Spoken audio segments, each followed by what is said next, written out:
കേരളത്തിൽ മൂന്നാം തവണയും LDF അധികാരത്തിൽ വരുമെന്ന് RJD വർക്കിംഗ് പ്രസിഡന്റും ബീഹാർ പ്രതിപക്ഷ നേതാവുമായ തേജസ്വി യാദവ് തിരുവമ്പാടി LDF റാലിയിൽ സംസാരിക്കുകയായിരുന്നു അദ്ദേഹം. കേരളം വേറിട്ട വികസന മാതൃക തീർത്ത് രാജ്യത്തിന് മാതൃകയാകുകയാണ്. ബീഹാർ അടക്കം സംസ്ഥാനങ്ങൾ കേരളത്തെ പോലെയാകാൻ ശ്രമിക്കുകയാണെന്നും തേജസ്വി യാദവ് പറഞ്ഞു.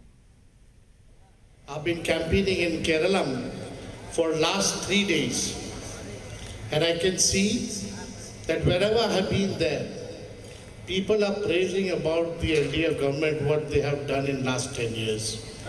And I'm pretty much sure that LDF government is going to come for the third time again.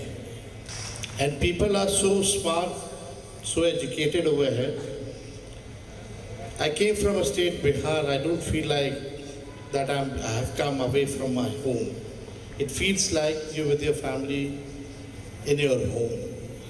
The people are so, hospitality is so superb, so great that you feel like coming to Kerala again and again.